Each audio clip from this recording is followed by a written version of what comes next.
Clasificación A. Apto para todo público.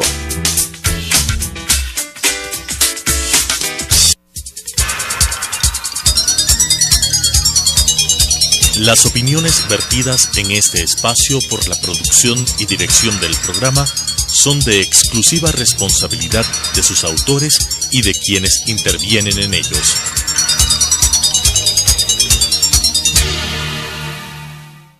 Sucesos presenta Punto de Vista, pensamiento libre y crítico.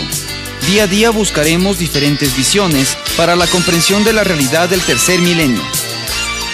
Punto de Vista, un espacio que une noticia, análisis y opinión. Bienvenidos.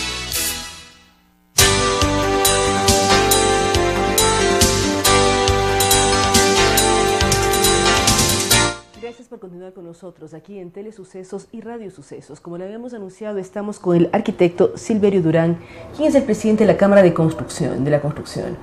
¿Cómo analizar, arquitecto, lo que está sucediendo en Manabí? Yo fuera de micrófonos decía, si el sismo era cercano a Quito, ¿qué pasaba con Quito? Es la pregunta que todos nos hacemos al vivir en un país que permanentemente sufre este tipo de temas y debemos estar preparados para. ¿Qué pasa con las construcciones y edificaciones de la ciudad capital? Bueno, ante todo hay que tener en cuenta que existen ya las normas ecuatorianas de la construcción, han sido actualizadas, la Cámara de la Industria de la Construcción ha sido protagonista en este aspecto conjuntamente con el Ministerio de la Vivienda. El asunto viene que todas las ciudades, lógicamente del país, corremos un riesgo al no tener desde muchos años atrás lo que se debería haber aplicado, que son las normas NEC.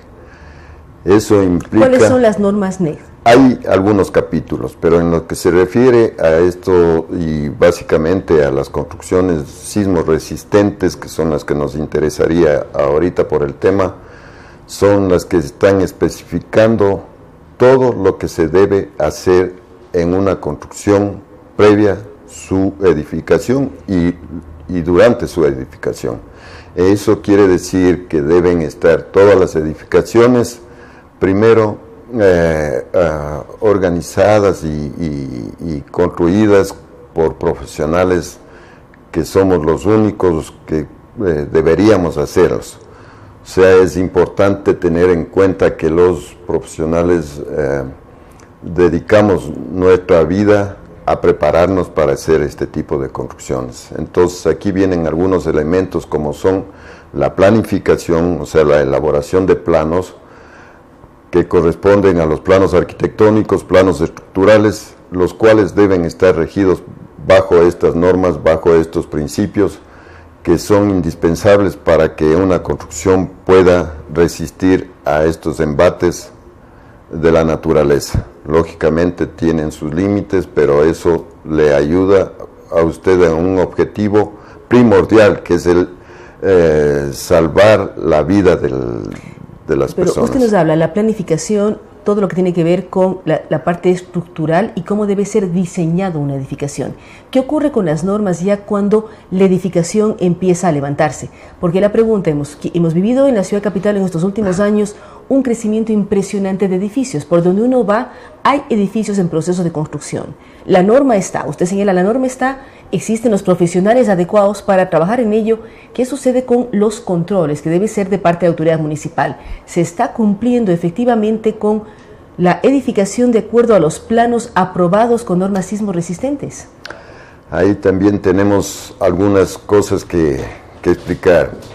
Es de conocimiento general que alrededor de un 60% de las construcciones aquí en la ciudad son informales, o sea, quiere decir que no han tenido la participación de un profesional para su construcción, ni desde su planificación, pero para su construcción.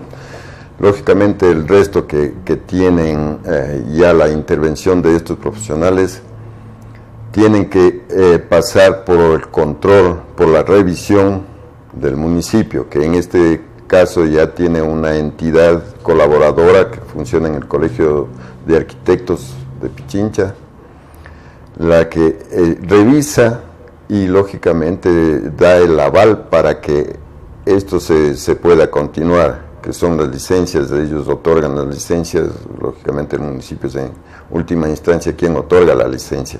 Quiere decir que deben pasar la revisión, que estén completamente de acuerdo a lo que dicen las normas, de acuerdo a lo que dice también el principio que debe funcionar en toda edificación, que son los controles en sismo resistencia, que eso en definitiva va a tener la posibilidad el usuario, que es a la final a quien está dirigido eso, de poder salvar su vida. ¿Por qué? Porque una construcción sismo resistente, un diseño sismo resistente va hacia allá. Lógicamente si uno ya tiene vive unos grados. en un inmueble, departamento, casa, en fin, ¿puede saber y lograr detectar si fue bien o mal construida ya cuando está viviendo allí? ¿O ya eso es imposible? No, sí es posible, porque el municipio tiene todo el registro. Todo el registro queda en el municipio si no lo otorga el mismo profesional que lo construyó. Usted me decía algo muy, muy cierto, que es después de que pasa la revisión del municipio. O sea, después que se aprueben planos, ¿quién controla que los planos se cumplen? Eso justamente nosotros estamos empeñados, porque esa obligación la tiene el municipio, pero lógicamente no tiene la capacidad operativa para poderlos realizar, y nosotros les hemos propuesto al municipio como Cámara de la Construcción que lo hagamos, porque tenemos el personal técnico, tenemos la infraestructura para hacer ese seguimiento, que es también importante, porque ahí vienen otras situaciones, que es el control. Primero, que se haga de acuerdo a lo planificado. Segundo, que se utilicen los materiales correctos, los materiales que dicen las especificaciones técnicas para ese tipo de construcción. Entonces, eso queremos hacerlo nosotros como institución privada, lógicamente en alianza con el municipio. Estas alianzas que ustedes están proponiendo, ¿qué pasa en otras ciudades? Ustedes son la Cámara de la Industria de la Construcción de Quito. ¿Cómo trabajan de manera coordinada con las cámaras de la construcción de otras ciudades, de otras zonas del país, para que todas puedan brindar este apoyo a los diferentes municipios? Ecuador es un país que es propenso a sismos, a erupciones que generan movimientos en la tierra. ¿Cómo trabajar y cómo coordinar con las diferentes cámaras del país? Esto se basa en un principio ético, que eso lo deben desarrollar, y de hecho algunas cámaras también ya tienen su acercamiento en sus zonas, para que el municipio les permita también hacer el mismo seguimiento, porque eso es indispensable. Usted sabe que un técnico está preparado, sabe de las normas, sabe cómo planificar, cómo construir, y lógicamente eso va siempre en beneficio del usuario, va en beneficio de la persona que adquiere si hablamos solo de vivienda, que ellos también deben tener una cultura de aceptación, una cultura para que su inversión esté garantizada, utilizando a los técnicos, arquitectos, ingenieros, que le puedan hacer una vivienda segura, una vivienda que pueda preservar su vida, la de sus familias. Pero eso también viene aquí el aspecto social, que es de cultura, de decir, no es que me voy a ahorrar, como mucha gente piensa, me ahorro el costo de un profesional o de los profesionales que deban intervenir, porque aquí intervienen algunos profesionales, desde el que hace el estudio de suelos, el que planifica, el que hace los diseños estructurales y el que construye. Entonces, ahí la gente debe entender que no es un ahorro, mejor es un riesgo el que está corriendo cuando lo hace con personas empíricas que no tienen el conocimiento técnico. Es importante difundir y buscar profesionales realmente capacitados y que tengan las posibilidades. Ahora, hablando de la zona de desastre, arquitecto, vemos casas que están en pie y en el vecindario casas absolutamente destruidas.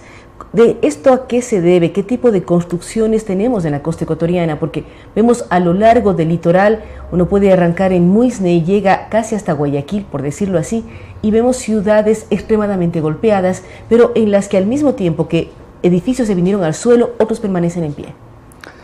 Ahí también hay algunas cosas que nosotros estamos analizando como técnicos y revisando lógicamente cómo las construyeron, las que están afectadas y lógicamente las que están en pie. Ahí hay muchas cosas que decir.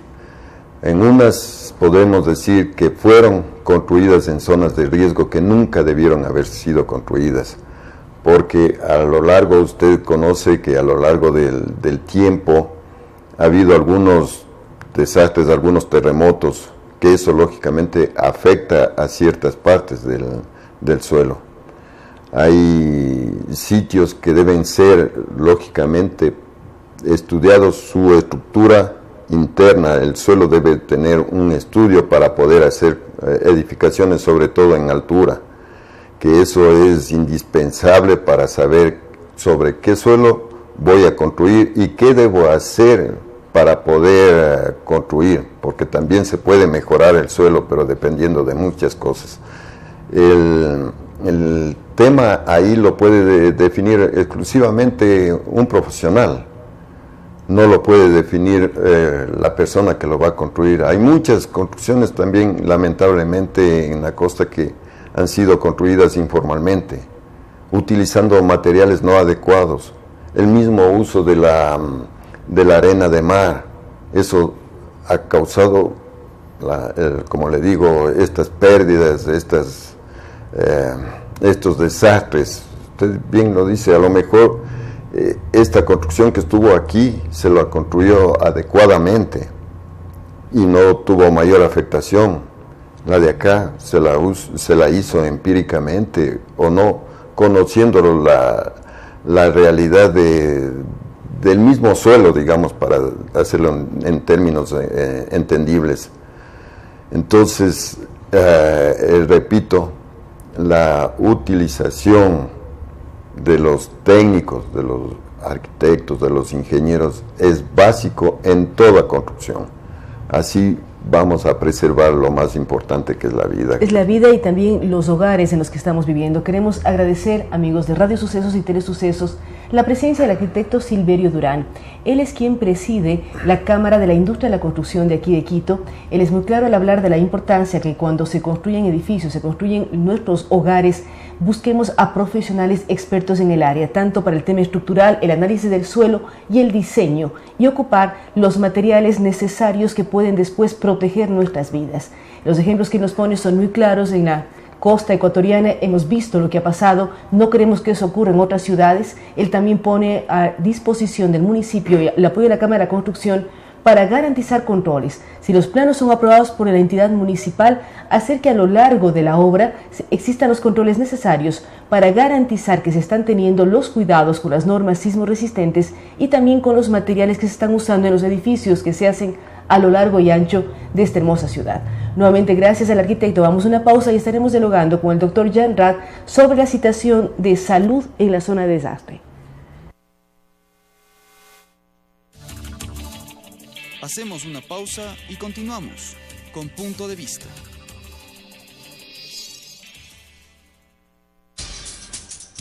Telesucesos es un canal de televisión comprometido por entero a la noble tarea de comunicar con responsabilidad. Somos un medio de comunicación que educa, informa y entretiene con una probada ética profesional. Canal 29 se identifica plenamente con la nueva televisión de vanguardia. Somos Telesucesos, porque Quito te ve.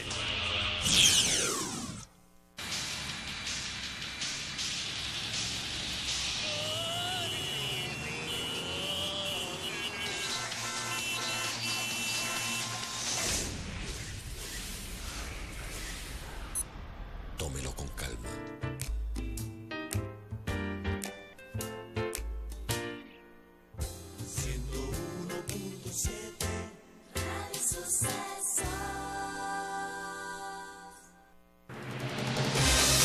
¿Sabía usted que el 31 de diciembre de 2016 Toda la televisión de las ciudades de Quito y Guayaquil deberá estar en el formato digital, pero no se preocupe, Telesucesos ya es digital. Sintonícenos en el 29.1 HD, la televisión que usted merece.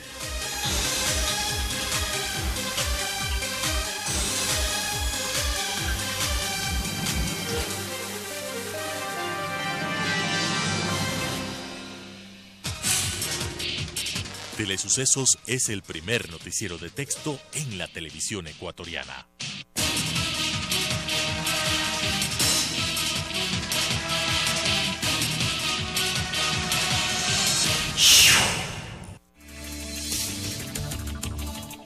Con estas ideas y opiniones, regresamos con Punto de Vista.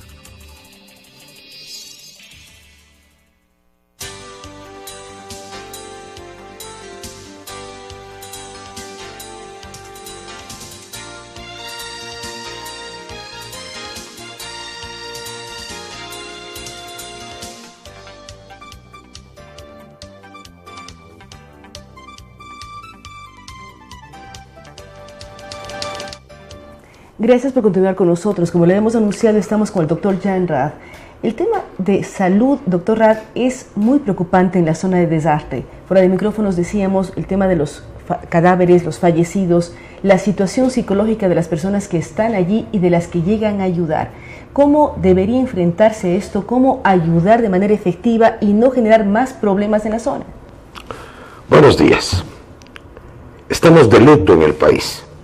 Una desgracia de esta magnitud no la vemos sino una vez en la vida probablemente. Y claro, las consecuencias directas vistas desde la capital pueden ser mucho más tenues que lo que debe ser estar viviéndolas en las provincias afectadas. Son 4 provincias de la costa, de las cuales Manabí y Esmeraldas son las más dramáticamente afectadas. La situación de salud no empieza todavía. Yo diría que recién ahora hemos visto los efectos inmediatos del terremoto. Habitualmente, esto se conoce, hay publicaciones de México, de Haití, de Honduras, de Chile, excelentes publicaciones que se encuentran en el internet inclusive, de cuál es el fenómeno, y en el mundo entero. El primer fenómeno es el impacto del movimiento, la caída de la casa, la muerte inmediata, es grave sí, pero es muerte. El rescate de las víctimas, que mientras más tardío sea, peores consecuencias para la víctima tendrá, y es relativamente fácil. No menosprecio lo que está pasando, digo, esto es fácil de resolucionar. Quizá por eso una subsecretaria del ministerio decía, hemos controlado todos los fenómenos. Bueno, han controlado los fenómenos, no han controlado nada, porque lo único que ha pasado es sacar las víctimas y curar heridas leves. Menos del 10% de las heridas de los terremotos, de acuerdo a las estadísticas mundiales, necesitan o requieren una atención especializada. Pero esto es en los primeros 4 o 5 días. El problema viene, curiosamente, desde hoy. Entonces, los problemas epidemiológicos en los primeros 4 días no existen. La gente se enferma de lo mismo que se enfermaba si no hubiera habido terremoto. Y lo que tiene es trauma, golpes, heridas, fracturas. De tal manera que es lo que nos viene psicológico también. Bueno, pero esto no es visible al momento. La capacidad del hombre para resistir el embate inicial del trauma psicológico es excelente. Por eso se ve tanto entusiasmo de la gente para ayudar. La gente aprende casi de inmediato después. Estas son experiencias médicas relatadas. La revista Lancet lo publica con miles de ejemplos. La gente aprende muy rápidamente a vivir. Se agrupan, se genera un sistema de apoyo. El problema viene después. Y seguramente los traumas psicológicos, lo más importante es en las fases tardías. A partir de la 3ª, 4ª semana y hasta el 6º mes y toda la vida. De tal manera que hay que reconocer estos factores ahora que el entusiasmo está haciendo que llevemos medicamentos de gran sofisticación al frente de batalla y no es necesario. Seguramente lo difícil para el ministerio y sobre todo para la estructuración de un sistema de salud adecuado que está participando la empresa privada en forma espectacular, hay que reconocerlo, es que sea organizado y que sepamos en qué etapa y en qué momento debemos actuar. Oí que están llevando antidepresivos. No, los antidepresivos demoran 1, 2, 3 semanas en actuar y no se le puede dar antidepresivos a una persona con duelo. Si a uno se le muere el gatito, uno sufre y está con duelo y está deprimido, pero esto no significa que sea una patología. Complejo, es un tema en que vamos a ver cómo nos desenvolvemos, pero de largo alcance. En esto que usted menciona de largo alcance, el tema de epidemias, además es una zona calurosa en donde ya existe temas permanentes. Uno puede hablar de dengue, puede hablar de cólera, puede hablar de chikungunya, de zika, en fin. ¿Cómo debería enfrentarse como país para generar cierto espacio de tranquilidad, al menos en el tema salud? Hablamos también del tema salubridad, ¿qué ocurre con los cadáveres? ¿Qué puede generar esto? Usted ya mencionó, son 5 días de lo que pasó, ya se empiezan a enfrentarse otros temas, además del horror del terremoto. Bueno, este es un tema también bastante bien conocido. Las primeras 2 semanas, las enfermedades que van a aparecer están relacionadas con las enfermedades que cotidianamente estaban en esa población. Habrá gripe, habrá esto, habrá lo otro, que siempre está presente. Todo. El problema viene después. Los cadáveres per se no representan un riesgo mayor. Esto es interesante. Se sabe que los cadáveres quizá puedan contaminar las aguas por la defecación de un cadáver que contamine aguas, pero en sí el cadáver no va a tener ese problema. Se está actuando bien sobre los cadáveres, hay un buen protocolo, se les pone caliza, se les evita la putrefacción inmediata y se los está enterrando bajo tierra. Algunos están enterrados en vida y estos cadáveres van a dar putrefacción, van a dar mal olor y son difícilmente vías de contaminación de enfermedades sofisticadas, porque algunas enfermedades de los cadáveres por contaminación de cadáveres son sofisticadas. Entonces, lo primero, las enfermedades comunes. Si había epidemia de influenza, va a brotar rápidamente la influenza. Si había epidemia, ¿para qué estamos necesitando el plan estratégico del Ministerio de Salud en cuanto a la epidemiología de la zona? Que no existe. No tenemos información semanal. ¿Qué se nos viene? Lo que sabemos que existe. Paludismo. Esta es la riqueza del agua dañada. Cuando es salina es menos, pero cuando no es salina es bastante más. El crecimiento de los mosquitos. Claro, vemos imágenes de Chonin, donde tenemos casas derruidas sobre el agua. Claro. Y esto va a permitir crecimiento de los moscos. Y ya con eso tenemos todas las epidemias, entre las cuales teníamos una poquita de Zika que estaba habiendo en el país, pero que ahora podría multiplicarse, el paludismo que va a renacer casi con toda seguridad, el dengue. Pueden aparecer otro tipo de enfermedades que se destacan por roedores, moscos, ratas o ratones que pican, porque van a salir, estos animales van a salir, van a reflotar. De tal manera que eso es lo que se nos viene. Por supuesto, la varicela podría entrar a formar parte de las enfermedades nuevas y del sarampión. Si había algún caso, el sarampión sobre todo. Hay algunos que aconsejan hacer vacunación masiva de sarampión en estos casos. Es un tema discutido en la medicina. Pero se nos vienen ya este tipo de problemas. Y por supuesto los de la contaminación. ¿Cómo está la alcantarilla? Aquí no hay agua. Bueno, ¿y hay alcantarilla? ¿O está rota la alcantarilla? No sabemos, hay una serie de datos que se irá consiguiendo y se irá analizando luego del golpe tan fuerte vivido. Entonces, ¿qué viene? Diarreas. ¿Qué es lo primero que vamos a tener? Gran epidemia de diarreas, de gastroenteritis, con fácil contaminación similar entre gentes, porque la defecación sigue y... Además no hay agua corriente, esas son una serie de elementos que generan problemas. Tenemos problemas de enfermedades respiratorias altas por el hacinamiento, donde van a estar muchas gentes reunidas, a pesar de que el hacinamiento en la costa es un poquito menos impactante. Están abiertas estas... Están en pistas de aeropuerto, en estadios. Están en sitios abiertos, sin embargo, una gripe, una influenza, un H1N1 de haber, va a ser una cosa terrible. El problema es muy serio y de largo alcance. Hemos de repetir eso como importante. Es de largo alcance. No se necesitan millones de medicamentos en este instante. Simples analgésicos, antibióticos, los más elementales en la primera fase. Después hay a buscar y a erradicar las infecciones complejas que empiezan a aparecer más tardíamente. Es difícil. A mi personal criterio, el Ministerio de Salud no tiene la capacidad de respuesta al desastre, no hay experiencia. Habría que contar con la ayuda de Chile. Creo que la ayuda de México es importantísima. Honduras tiene mucha experiencia para poner temas relacionados con nosotros. Son situaciones similares, climas similares. Ahora, ¿cómo capacitar a los voluntarios que deben ir allá?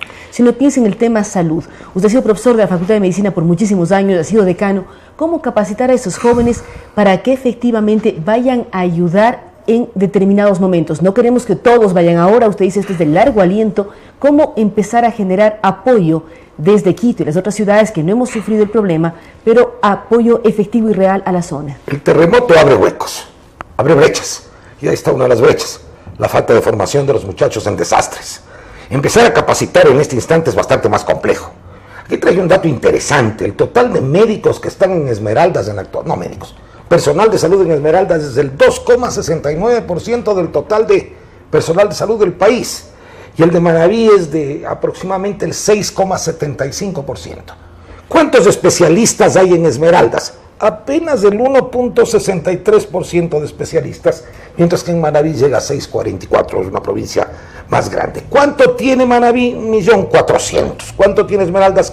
500.000 habitantes. En esas dimensiones hay muchísima gente que vive en la zona, que debería ser la primera en llegar.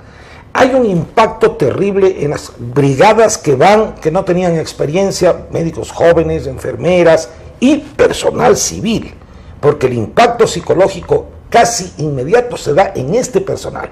Más aún, hay que renovarlo periódicamente y muy rápidamente. De ahí la ventaja que han venido los topos chilenos, que tienen una experiencia vasta y un temple bien fuerte como para tolerar. Es harto complejo, es difícil. Yo me temo que esto va a requerir una colaboración permanente durante 6 meses y que es necesario que el Ministerio constituya en este mismo instante un comité de riesgo que no necesariamente estará formado por los médicos que trabajan en el Ministerio de Salud, con gente con más experiencia que oriente a las políticas a seguir. No es cuestión de medicamentos y que la industria farmacéutica no le está dando medicamentos. Ahora muy pocos, analgésicos, un antibiótico, seguramente una cosa más que sencilla. Al cabo de 2-3 semanas vamos a necesitar tratamientos más sofisticados. La estructura sanitaria está hecha a pedazos, la local. Entonces ahora estamos mandando a Quito, a Guayaquil. Se están armando los hospitales de campaña, los hospitales móviles. Sí. Esto va a ser un tema que va a durar. En síntesis, es un problema muy serio, de dimensiones gigantescas, un Ministerio de Salud no preparado para desastres. Esto no es una ofensa al gobierno, no estoy atacándole al gobierno, estoy hablando simplemente de lo que vemos en la realidad. Y lo que usted decía, las facultades de medicina tampoco preparan a los médicos para crisis y desastres. Pero ¿por qué esto al vivir en el Ecuador? Porque todos decimos, hace unos días, y lo hemos reiterado en varias oportunidades, nos dicen, cada siglo hay 20 terremotos, posiblemente al menos una erupción volcánica. ¿Por qué no nos preparamos, médicos y toda la población, para este tema? Simplemente voy a hacer una parodia que puede sonar chistosa, es decir, ¿por qué la mujer no se prepara para el divorcio? No, se prepara para el matrimonio. ¿Y qué cantidad de divorcios existen? Y probablemente uno dice, pero bueno, apenas nace a la mujer, deberían estar entrenándole para el divorcio, para la falta de la pareja. Y no es así. Entonces nos olvidamos. Esto va a ser un fervor, octubre, noviembre, ya llegamos a las elecciones, ya vendrá lo que venga, y nos habremos olvidado. Nos habremos olvidado como Colombia olvidó a Armero. Murieron 30.000 personas tras la erupción del volcán. Fue una cosa terrible. Como Chile ha superado sus cosas y como Japón ha superado sus cosas. Pero ellos permanentemente están trabajando en eso. No es que tiemble más o tiemble menos, están y están preocupados en Ese es el problema que yo le he contestado en una sola pregunta en otra entrevista que me han hecho. El problema de aquí es la pobreza.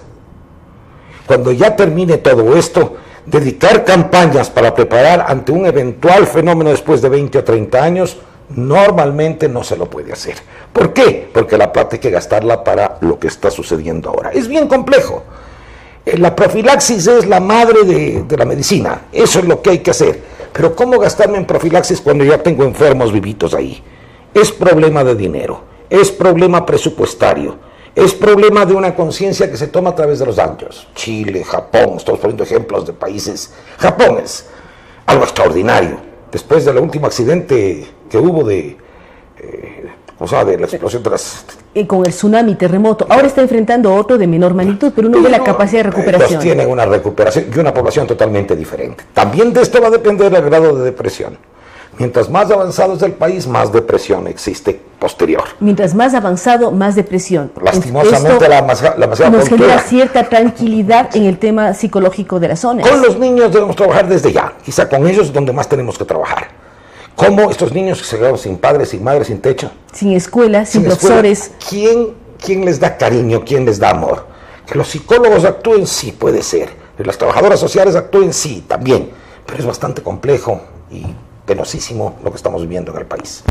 Gracias al doctor Jan Rath. Él es muy claro al hablar de todo lo que debería trabajarse. ¿Algo más quiere agregar, Jan? Sí, una cosa muy importante. Mi hijo, en las intenciones por hacer alguna ayuda, ve tantas ayudas. Él no es médico, a Dios gracias. Él fue más prudente que yo. Ha creado una página que va a salir en la prensa hoy día, mañana. Help me to help. Ayúdame a ayudar. Es un plan de recolección de dinero en el mundo, a través de la red, a través de Crown Rise, que intenta recolectar dinero. Ayer lanzaron la página a las 11 de la noche, ya tenían $150 de contribuciones de gente de otras partes del mundo, para la reconstrucción de las casas en el futuro. Ese es un plan de largo aliento que habrá que apoyarlo, no porque sabe mi hijo es uno de los 6 muchachos que con entusiasmo se han pasado trabajando en la creación de este medio de reconstrucción del país.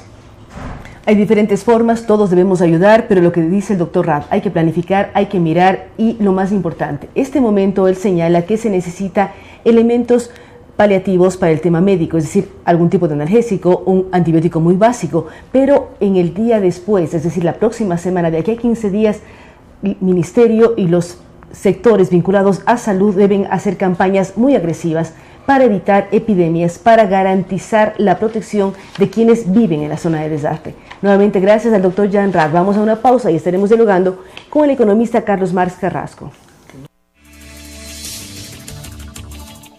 Hacemos una pausa y continuamos con Punto de Vista.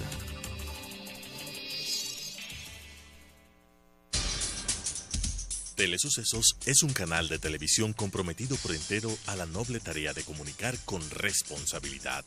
Somos un medio de comunicación que educa, informa y entretiene con una probada ética profesional.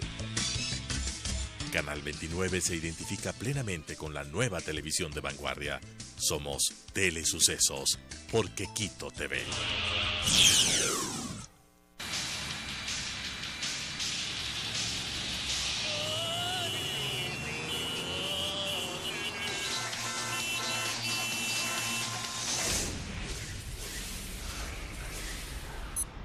Tómelo con calma.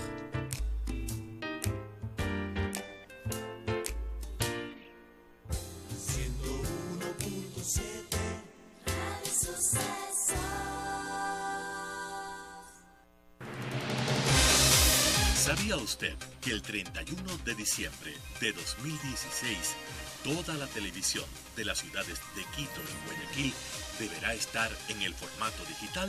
Pero no se preocupe, Telesucesos ya es digital. Sintonícenos en el 29.1 HD, la televisión que usted merece.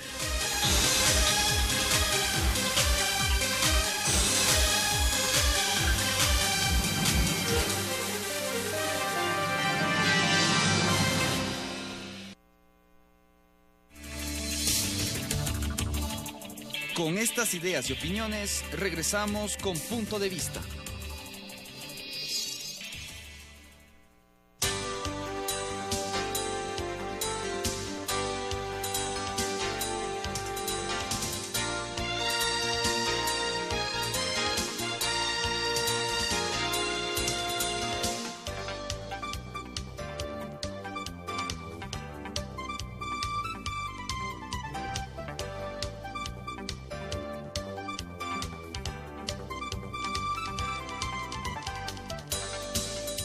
Gracias por continuar con nosotros. Como lo habíamos anunciado, estamos con el economista Carlos Marx Carrasco. Él es muy conocido por todo el país por sus diferentes funciones.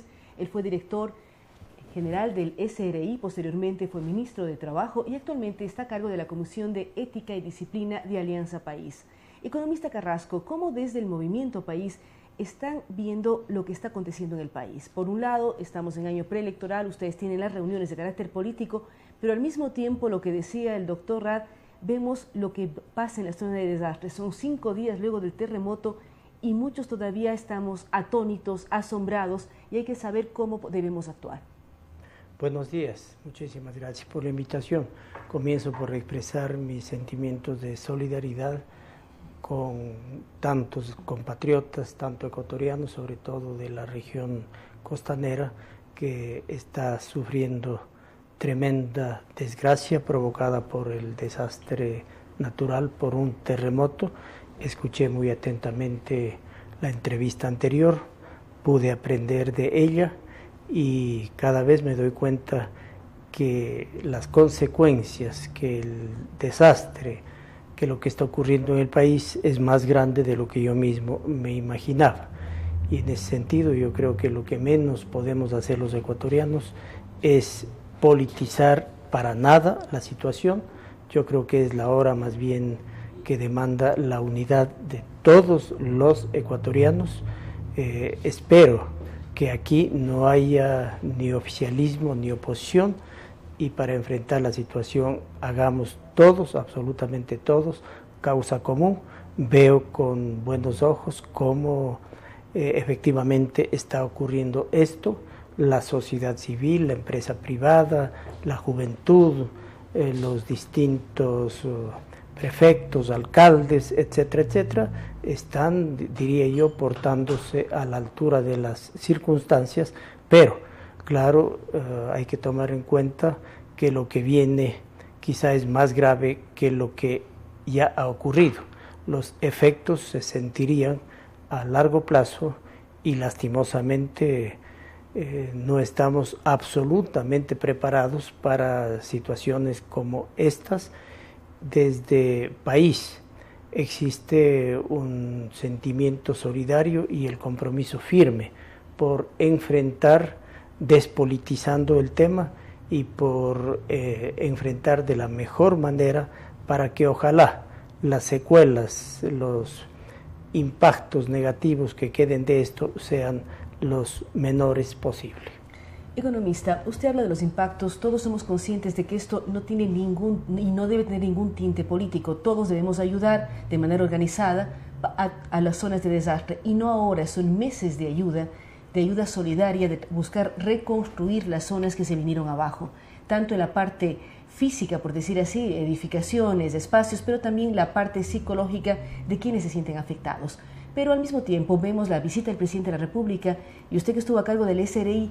¿Qué significa para el país 1 o 2 puntos más en el IVA? Porque esto es lo que va a generar reacciones de carácter más bien político. Sí, los efectos humanos, sociales, psicológicos, sociológicos son sin duda los más fuertes y como que no tienen recuperación ninguna. Una vida humana que se pierda, pues no hay vuelta. Esa pérdida es la más lamentable. Los impactos psicológicos, sobre todo, como decía el doctor Rad, de los niños, es lo que más nos debe preocupar. Pero más allá de estos temas que son los fundamentales, los temas humanos, en la parte de infraestructura civil, de vialidad y lo que tiene que ver con la parte económica, de la pérdida de fuentes de trabajo, de la pérdida de actividad económica en general, sobre todo en las provincias de Manabí y Esmeraldas, eso se enfrenta con proyectos que sean inteligentes, que sean sostenibles en el tiempo, pero por supuesto también con financiamiento. El presidente de la República anoche en la cadena anunció cuáles serían las medidas tributarias, las medidas económicas para enfrentar solidariamente la situación. 2 puntos de aumento en el IVA durante un año, ha dicho un día de sueldo hasta por 5 meses, dependiendo del nivel remunerativo de $1,000 en adelante. Se ha planteado también 3 puntos de aumento en el impuesto a la renta para sociedades. Antes ya tenía el 25%, hoy está en el 22%, pero por este año se deberá incrementar 3 puntos adicionales. Además de esto, un impuesto patrimonial para personas naturales del 0.9% a partir de un patrimonio de $1 millón. Ahí no aclaró el señor presidente de la República si será $1 millón por persona o en sociedad conyugal se requerirá de los $2 millones. Entiendo que ya se aclararía. En cuanto a los montos que se podrían recaudar de cada uno de estos componentes, a grosso modo, refrescando un poco la memoria de las cifras recaudatorias, los 2 puntos del IVA podrían representar unos $70 millones mensuales. Estamos hablando de $840 millones anuales. La recaudación ha venido cayendo de manera significativa. Estábamos ya en cerca de $50 millones mensuales, pero ha caído por la situación económica derivada sobre todo de la caída en el precio del petróleo. En todo caso, son 840 millones que estimo se podrían recaudar con estos 2 puntos de incremento en el IVA durante un año, el único año de aplicación de la medida. El 0.9% de impuesto al patrimonio, dependiendo si es que es en sociedad conyugal o no, faltaría esa aclaración, pero una estimación, repito, otra vez muy al ojo, esto podría representar cerca de unos $100 millones más. El día de remuneraciones, quien gane de $1.000 en adelante. ¿Y esto funciona? Este día de remuneraciones, tanto para el mundo público como para el mundo privado. Sí. Todas las personas que ganen de $1.000 en adelante darán un día de sueldo. El primer mes si tienen 1.000 y así hasta los 2 días si tienen 2.000, etcétera. Quien gane más de $5.000 dará 5 días de sueldo. Y no es solamente para personas que trabajen bajo relación de dependencia. No es solamente para ellas, sino también para el libre ejercicio profesional, lo cual me parece absolutamente pertinente. ¿Y el organismo recaudador sería el propio SRI? Entiendo que se le encargará completamente al SRI. Digamos, los notarios, por ejemplo, no trabajan en relación de dependencia, pero estaría muy bien, ellos mismos yo creo que estarán absolutamente prestos a este aporte solidario. En todo caso, estamos hablando de tal vez otros $100 millones. Los 3 puntos de incremento en el impuesto a la renta, cuando la recaudación experimentaba un crecimiento sostenido en el tiempo, aquello era cerca de $300 millones, 100 millones por cada punto, como ha venido disminuyendo, y seguramente este mes, que aún no concluye abril, y que es cuando se recauda el impuesto a la renta de sociedades, entiendo que apenas se habría superado los $200 millones por los 3 puntos. Es decir, que estamos hablando de 200 más, en total 840 más aproximadamente 400, son como $1.200 millones los que se recaudarían con estas medidas solidarias emergentes que el señor presidente de la República ha anunciado. Estoy convencido que no habrá persona que diga no.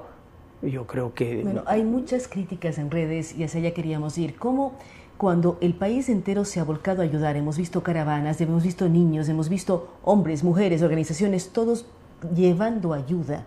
Estas medidas no generan más bien una reacción negativa cuando es el lado obligatorio versus la solidaridad que se ha visto de manera voluntaria. Usted es parte del Movimiento País, ¿no puede afectar incluso al movimiento el hecho de que por ley nos obliguen a donar cuando uno ya donó de manera voluntaria? Bueno, conozco que se han dado donaciones voluntarias importantes, sí, conozco, se ha hecho público. Bueno, además yo sí creo que lo que hace en materia de solidaridad la mano izquierda no tiene por qué enterarse la mano derecha. Yo creo que eso es así. Sin embargo, se han hecho públicas algunas aportaciones solidarias de ciudadanos prestantes de la patria. Pero la pregunta es, aquello sumado no sé cuánto dará, ese aporte total de la comunidad, de la sociedad, serán, no sé, $50 millones, 100 millones, no me atrevo a dar una cifra, pero lo que se requiere es bastante más que eso. Pregunto, ¿quién está ayudando a resolver los problemas de la vialidad? ¿Quién está ayudando a resolver los problemas de la infraestructura, energía eléctrica, agua potable, escuelas, centros de salud, hospitales? ¿Quién está ayudando a desarrollar fuentes de crédito para la actividad productiva, para la construcción, etcétera? Y aquello con estos aportes micro importantísimos ayudan, pero no resuelven el problema. Para la resolución del problema se requiere bastante más que esos importantísimos aportes personales solidarios. Por lo tanto, yo creo que no puede simplemente dictarse una ley, un decreto, una declaración de buena voluntad y decir, pues pido a los ecuatorianos que contribuyan solidariamente como a bien tuvieren de acuerdo a su capacidad contributiva y con eso el problema se enfrenta y se resuelve. Me parece que no, en cualquier parte del mundo, escuchaba pasar revista del caso de Japón, del caso de Chile, de Honduras, de México, en todos es el Estado, a través de la fuerza y la potestad que la Constitución, que la ley, que la propia sociedad civil le entrega, le corresponde hacer al Estado. Otra cosa sería el análisis de si son o no son razonables las medidas, si son o no son constitucionales, porque incluso en un estado de excepción las medidas tienen que ser constitucionales. En los artículos 300 y 301 de la Constitución de la República marcan cómo habrá de aprobarse un proyecto de tributario, cuál es la potestad, el principio de reserva de ley, de legalidad, etcétera, pero los ejes de la política tributaria claramente están establecidos ahí. Suficiencia recaudatoria, uno de ellos, y aquí se requiere suficiencia recaudatoria para enfrentar el problema. Se habla de equidad, es decir, más al que tiene más, menos al que tiene menos. Se habla de simplicidad, de eficiencia, de progresividad, de equidad, de priorización de los impuestos directos, entre otros. Esos son los principios o ejes rectores de la política tributaria y están. No creo que se pueda decir que no están, porque por ejemplo el IVA, por definición es un impuesto regresivo, estoy de acuerdo, pero se mitiga la regresividad del IVA en Ecuador cuando buena parte de la canasta básica de consumo tiene tarifa cero y por lo tanto al pobre le afecta relativamente menos por este hecho, porque el que apenas gana el básico, lo que compra no está en su gran mayoría, como el 80% no está gravado con IVA, pero esta relativa regresividad de los 2 puntos del IVA se compensa con la progresividad del tema utilidades, 3 puntos, del día de sueldos y por supuesto del impuesto patrimonial.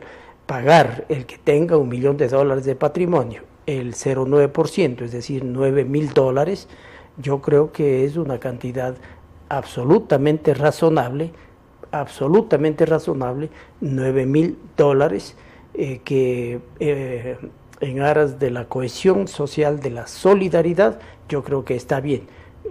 Incluso, a pesar de que no hay que politizar este momento, puede darse una situación que los efectos políticos de una mala política o de una mala actuación o de una mala reacción frente al hecho puede pasarle factura política a quien actúe indebidamente.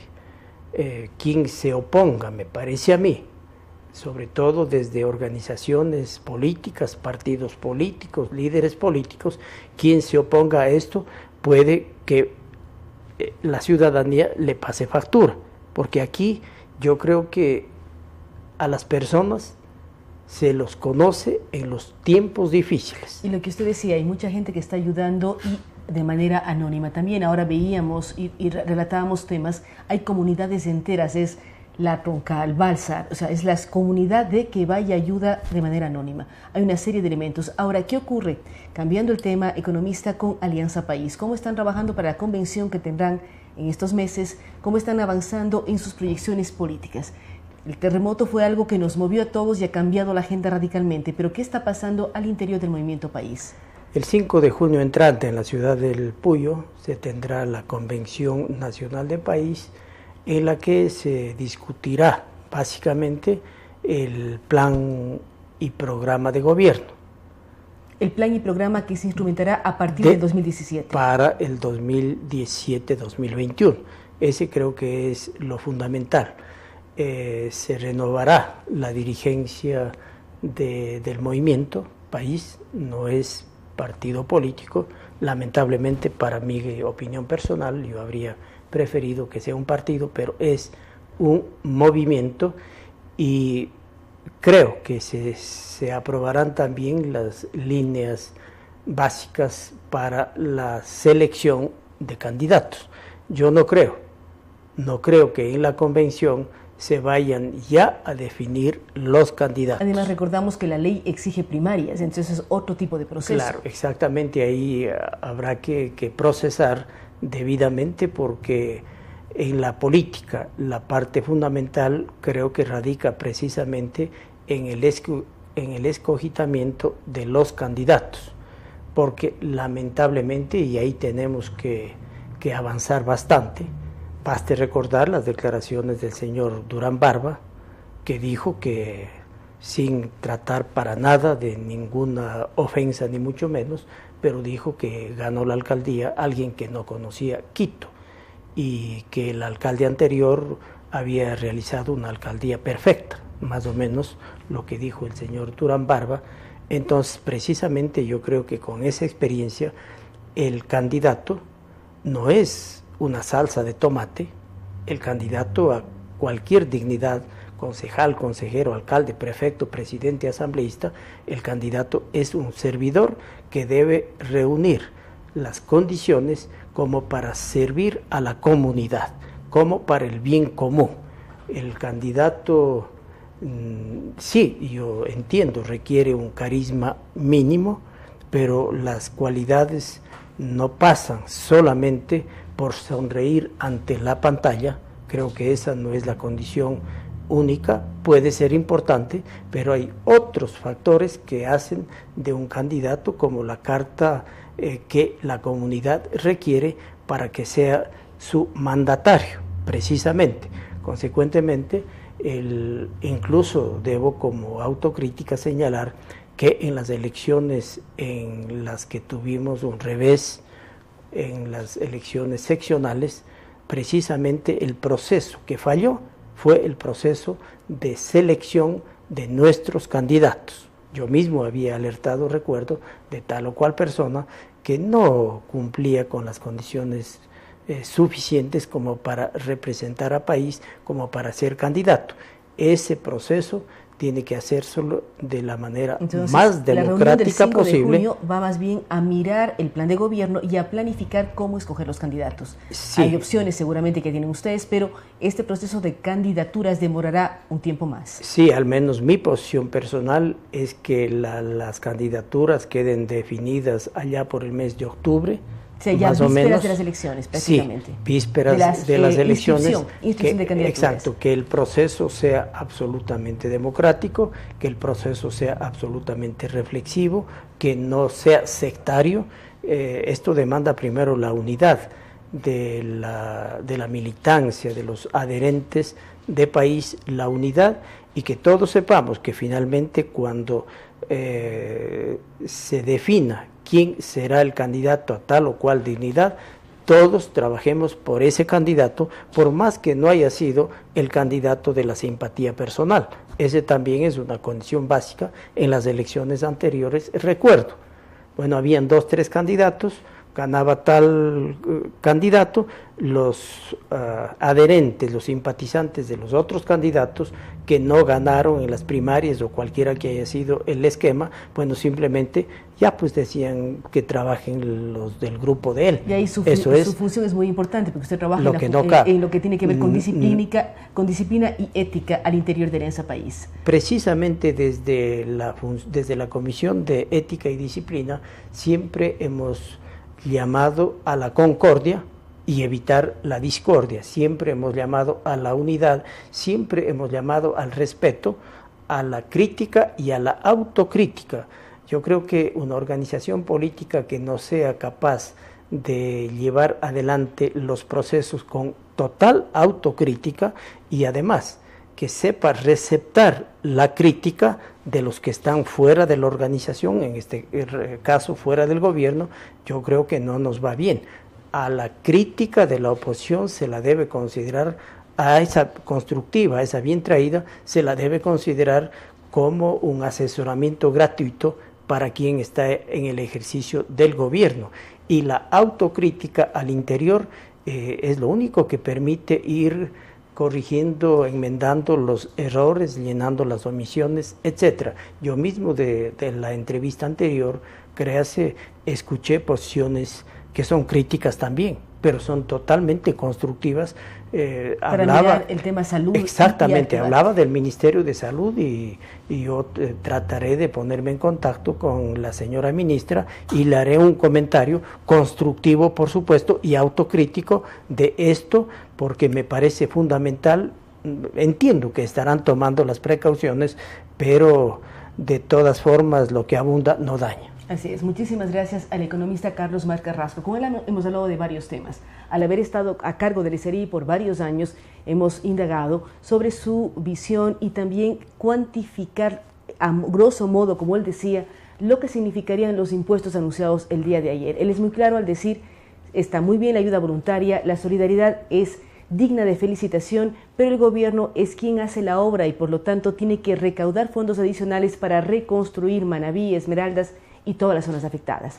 Por otra parte, al hablar del Movimiento País, la reunión de ellos es el 5 de junio próximo. Él también habla de que se tratará el plan de gobierno 2017-2021 y que se delinearán la forma de buscar las candidaturas o nominar candidaturas. Él considera a nivel personal que estas deberían definirse ya por el mes de octubre, no antes, para que exista un trabajo y se logren conseguir cuadros afines a la lógica del movimiento.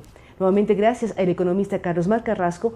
Alabamos también el escucharle, que es bueno como gobierno escuchar la crítica constructiva. Ha puesto el propio ejemplo del doctor Jan Rath para mirar qué se puede mejorar en el área de salud. Esto es muy sano en cualquiera de los sectores.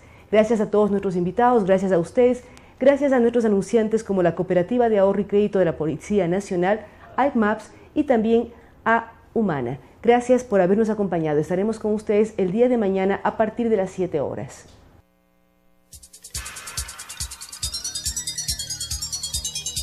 Las opiniones vertidas en este espacio por la producción y dirección del programa son de exclusiva responsabilidad de sus autores y de quienes intervienen en ellos.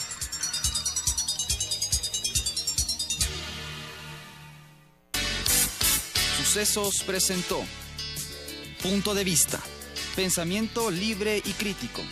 Día a día buscaremos diferentes visiones para la comprensión de la realidad del tercer milenio. Punto de Vista, un espacio que une noticia, análisis y opinión. Hasta la próxima. Se detuvo con los